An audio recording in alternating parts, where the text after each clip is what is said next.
Praise the lord. ఈ దినం సామెతలు 1వ అధ్యాయం 20వ వచనం నుంచి 33 వరకు ధ్యానం చేసుకుందాం. సామెతలు 1వ అధ్యాయం 20వ వచనం నుంచి 33వ వచనం వరకు, ఆఖరి వచనం వరకు. జ్ఞానము వీధులలో కేక వేయుచున్నది, సంత వీధులలో బిగ్గరగా పలుకుచున్నది. గొప్ప సందడి గల స్థలములలో ప్రకటన చేయుచున్నది. పురద్వారములలోను పట్టణములలోను జ్ఞానం ప్రచురించుచు తెలియజేయుచున్నది. జ్ఞానం ఇక్కడ ఈ అధ్యాయం, ఈ సందర్భాన్ని మనం ఏమని అనుకోవచ్చు అంటే, ఇది ఎ కాల్ టు సాల్వేషన్ లేదా రక్షణకు పిలుపు, మరియు లేదా ఏ వార్నింగ్ అబౌట్ జడ్జ్మెంట్, తీర్పును గూర్చిన హెచ్చరిక. ఈ 20వ వచనం నుంచి 33వ వచనం వరకు మనము ఈ భాగాన్ని ఈ విధంగా అనుకొనవచ్చు. A call to salvation and a warning about judgment, రక్షణకు పిలుపు మరియు తీర్పును గూర్చిన హెచ్చరిక. ఇక్కడ రక్షణ గూర్చిన పిలుపు అనేది 20వ వచనం నుంచి 25 వరకు చూడవచ్చు. అదేంటే, జ్ఞానం వీధులలో కేక వేయుచున్నది, సంత వీధులలో బిగ్గరగా పలుకుచున్నది. గొప్ప సందడి గల స్థలములలో ప్రకటన చేయుచున్నది. పురద్వారములలోను పట్టణములలోను జ్ఞానము ప్రచురించుచు తెలియజేయుచున్నది. ఈ జ్ఞానం అనేది దైవికమైన జ్ఞానం. దైవికమైన జ్ఞానం ఏం చేస్తుంది? మనుషులను హెచ్చరిస్తుంది. ఏమని హెచ్చరిస్తుంది? మనుషులు తమ పాప స్వభావాన్ని విడిచిపెట్టాలి, దేవుని వైపు తిరగాలి, దేవుని ఎదుట తమ పాపాలని ఒప్పుకోవాలి, తిరిగి వాళ్ళు తమ స్థితిని దేవుని ఎదుట సరిగ్గా చేసుకోవాలి, దేవునికి భయభక్తులు కలిగి ఉండాలి అనేది దేవుడు కోరుకునేది, మనుషుల నుంచి దేవుడు ఆశించేది. దీనికి దేవుడు ఎల్లప్పుడూ తమ ప్రవక్తల ద్వారా, తన భక్తుల ద్వారా, తన సేవకుల ద్వారా దేవుడు ఎల్లప్పుడూ హెచ్చరిస్తూ ఉన్నాడు. కానీ మనుషులు ఎప్పుడు దాన్ని తిరస్కరిస్తూ ఉన్నారు. ఈ జ్ఞానం దేవుని గురించిన జ్ఞానం. తమ పాపమును విడిచిపెట్టమని దేవుడు హెచ్చరిస్తున్నాడు. మనుషులను దేవుడు హెచ్చరిస్తున్నాడు. తమ పాపమును విడిచిపెట్టి దేవుని వైపు తిరగమని దేవుడు హెచ్చరిస్తున్నాడు. అది ఎక్కడెక్కడ అంటే, ప్రతి చోట ఆయన హెచ్చరిక ఉన్నది. సంత వీధుల్లో వినబడుతుంది దేవుని గురించిన వాక్యం. గొప్ప సందడి గల స్థలములలో దేవుని వాక్యం వినబడుతుంది. పురద్వారములలో దేవుని వాక్యం వినబడుతుంది. జ్ఞానం ప్రచురించు తెలియజేస్తుంది. ఏమని దేవుని వాక్యం ఏమని తెలియజేస్తుంది? ఎట్లనగా, జ్ఞానం లేని వారులారా, మీరెన్నాళ్ళు జ్ఞానం లేని వారుగా ఉండదోరుదురు అంటే, పాపం చేయవారులారా, మీరెన్నాళ్ళు మీ పాపములు బతుకుతారు అన్నట్టు. ఎందుకంటే జ్ఞానం ఉన్నవాడు పాపంని అసహించుకుంటాడు. ఎందుకంటే ఆ పాపం అనేది దేవునికి తనను దూరం చేస్తుంది.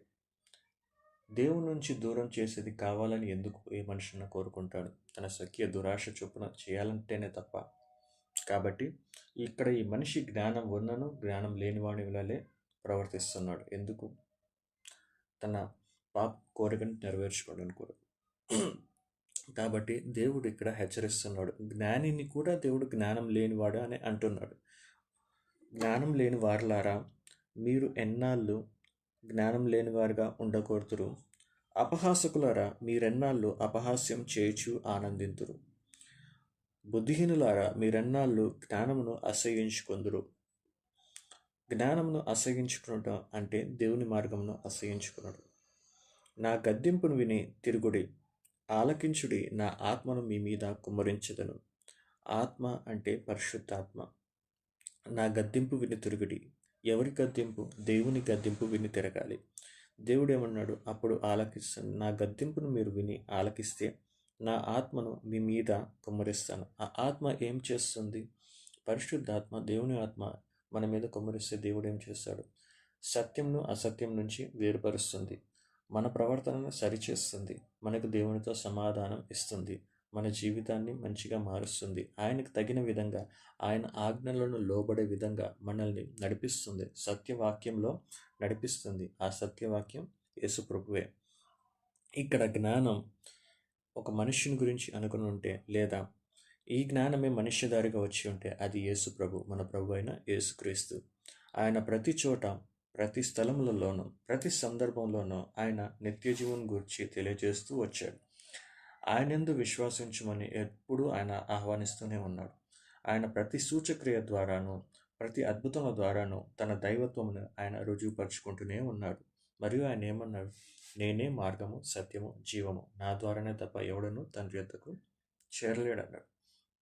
మరియు మనుష్యుల పాపమును మరియు దానికి తగిన శిక్షణ గురించి ఆయన ఎల్లప్పుడూ హెచ్చరిస్తూనే వచ్చారు. ఆయన ఉపమానాల ద్వారా, ఆయన చెప్పు కథల ద్వారా లేదా మర్మముల ద్వారా ఎప్పుడు ఆయన దేవుని రాజ్యం గురించి చెప్తూ వచ్చారు. మరియు మనుషులు దేవునికి తిరస్కరించి తమ పాపం వల్ల వాళ్ళు తెచ్చుకునే నిత్య నరకం గురించి ఆయన హెచ్చరిస్తూ వచ్చారు. కానీ మనుషులు ఆయనను తిరస్కరించున్నారు. జ్ఞానముల్లో మనం అనుకుంటూనే జ్ఞానాన్ని తిరస్కరించున్నారు. దైవిక జ్ఞానాన్నే వారు తిరస్కరించున్నారు. ఆయనను దేవుడు ఏమన్నాడు? నేను పిలవగా నా ఉపదేశమును మీకు తెలిపెదను, నేను పిలవగా మీరు వినకపోతిరి, నా చేయి చాపగా ఎవరునూ లక్ష్య పెట్టకపోయిరి, నేను చెప్పిన బోధ ఏమీ మీరు వినక త్రోసి వేసితిరి, నేను గద్దింపగా మీరు లోబడకపోతిరి. ఇందులో దేవుని యొక్క వేదన కనబడుతుంది.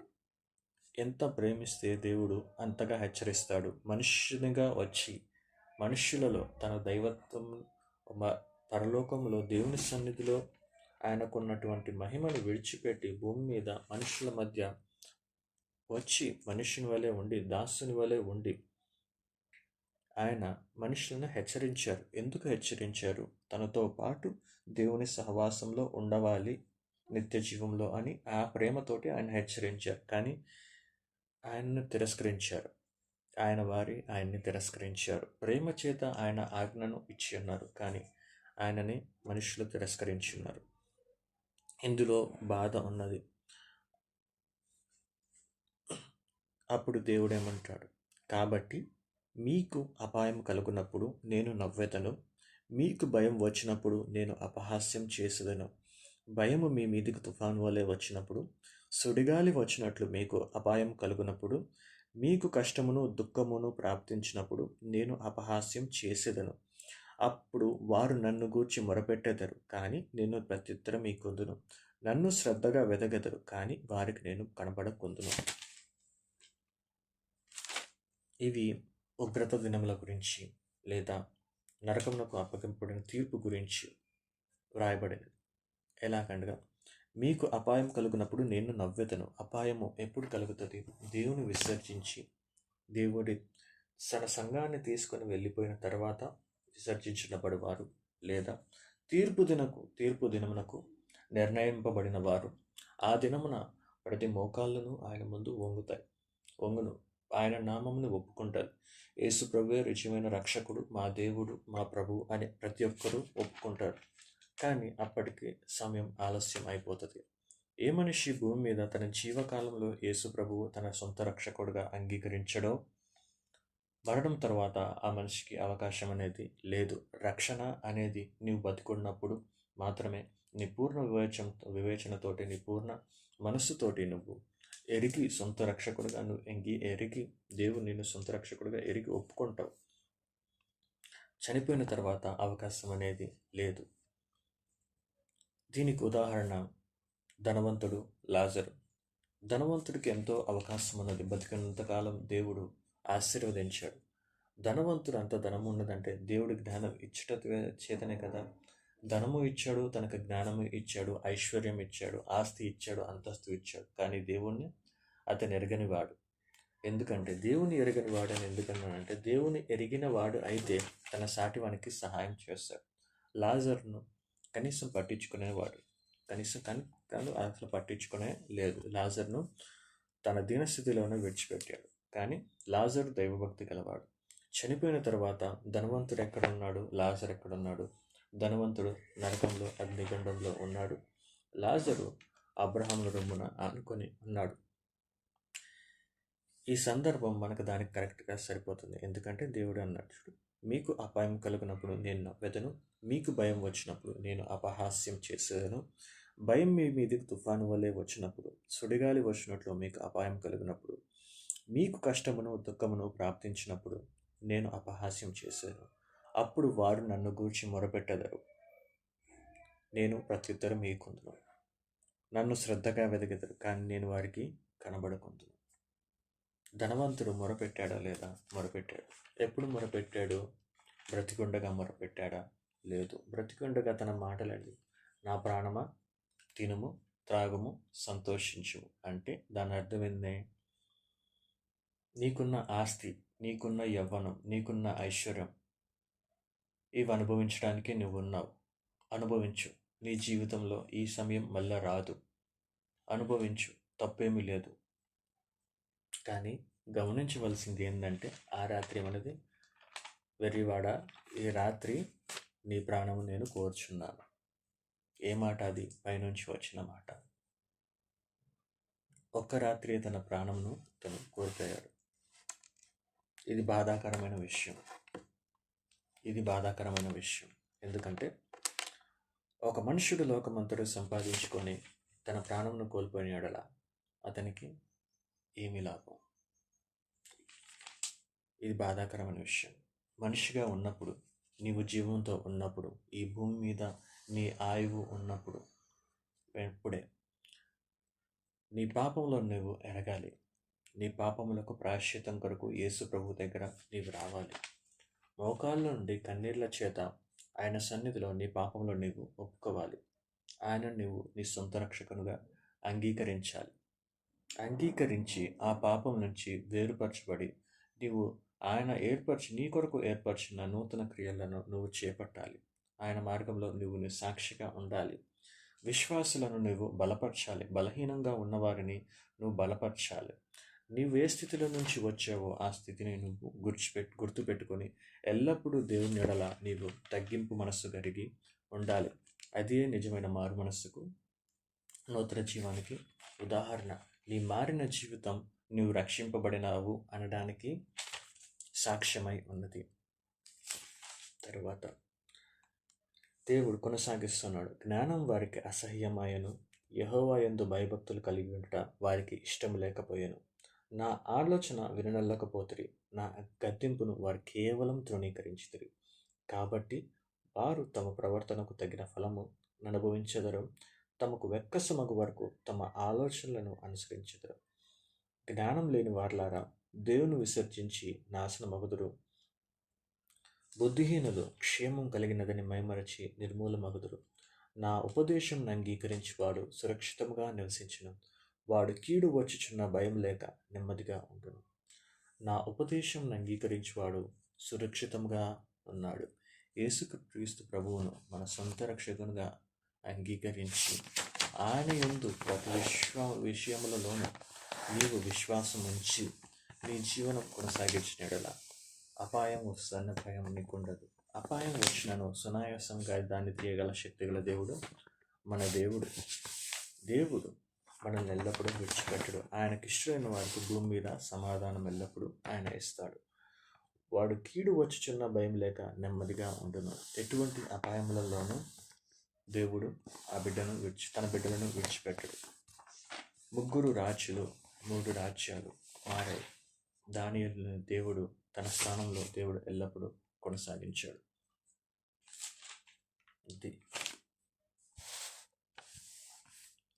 ఇది రక్షణ గురించిన పిలుపు మరియు తీర్పును గురించిన హెచ్చరిక. యేసు ప్రభువును మన సొంత రక్షకుడిగా బతికున్నప్పుడే మనం అంగీకరించాలి. ఆయనను మన హృదయంలోకి ఆహ్వానించాలి. నీ హృదయాన్ని నీవు సరిచేసుకోలేవు. నా హృదయాన్ని నేను సరిచేసుకోలేను. ఏ మనిషి తన హృదయాన్ని తానుగా సరిచేసుకోలేడు. అది దైవికమైన క్రియ. హృదయ పరివర్తన అనేది దైవికమైన క్రియ. నికోదేము వచ్చి అన్నాడు, ఒక మనిషి నూతనంగా ఎలాగ జన్మిస్తాడు? ముసలివాడనైనా నేను ఒక తల్లి గర్భంలో ఎట్లా నేను మళ్ళా పుడతాను అన్నాడు. నికోదేము పండితుడు, శాస్త్రంలో ఎరిగినవాడు. దేవుడు ఆ శాస్త్రంలో గ్రంథాన్ని రచించినవాడు. దైవికమైన జ్ఞానం కలిగినవాడు దేవుడు. దేవుడే దేవదేవుడు భూమి మీద మనిషిగా వచ్చి ఉన్నాడు. నికోదేము ఒక మనుష్య రీతిగా మాట్లాడట్లేదు. యేసు ప్రభు మనుష్య రీతిగా ఆయనకు సమాధానం ఇవ్వలేదు. దానికి యేసు ప్రభు ఏమన్నాడు? నికోదేము ఉద్దేశ్యం ఏమిటి? నీవు అన్నది నిజమే. కానీ ఇంత దూరం నేను నా జీవితంలో నడిచి వచ్చాను. ఇన్ని అనుభవాలు కనుక నేను చూశాను. నా జీవనంలో ఇంత నేను నడిచి వచ్చిన తర్వాత తిరిగి మొదటి స్థితికి, అంటే తల్లి గర్భం అంటే ఏంది? పసిపిల్లవాడి స్వభావం. ఆ స్వభావంలోకి నేను ఎలాగెళ్ళగలను? అది నా వల్ల కాని స్వభావం కదా. పసిపిల్లవాడి విశ్వాసం ఏముంటుంది? తల్లిదండ్రుల పట్ల, తన తల్లి పట్ల, తండ్రి పట్ల బలమైన విశ్వాసం ఉంటుంది. తనకి ఇంకేమీ తెలియదు. తన తల్లిదండ్రులు మాత్రమే తను ఎరుగుతాడు. అటువంటి విశ్వాసం నాకెట్లా వస్తుంది? అందుకు దేవుడు అన్నాడు, గాలి ఎటు వెళ్తుందో, ఎటు వీస్తుందో అది నీకు తెలియదు. అది దైవికం. అది తన ఇష్టం చొప్పున తిరుగుతుంది. పరిశుద్ధాత్మ కూడా అలాగే. ఆయన ఎప్పుడు ఎట్లా చేస్తారు అనేది అది ఆయన ఆధీనంలో ఉంటుంది, దేవుని సంకల్పంలో ఉంటుంది. కానీ ఇక్కడ నీ బాధ్యత ఏమిటి అంటే ఎల్లప్పుడూ దేవుని కొరకు నీవు కనిపెట్టుకొని ఉండాలి.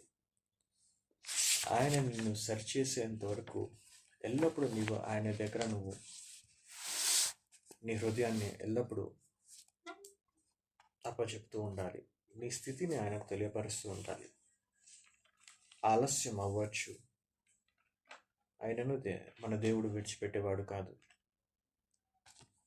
నీ హృదయ పరివర్తన, ఒక మనిషి నూతన మారు మనసు అనేది అది మనిషి చేతిలో లేదు, దేవుడు మారిస్తేనే ఉంటుంది. అది ఆత్మక్రియ, ఆత్మ చేతనే జరిగింపబడే క్రియ, మనిషి చేత చేయబడినది కాదు.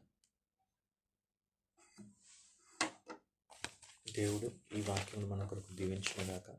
ఆమేన్. Praise the lord.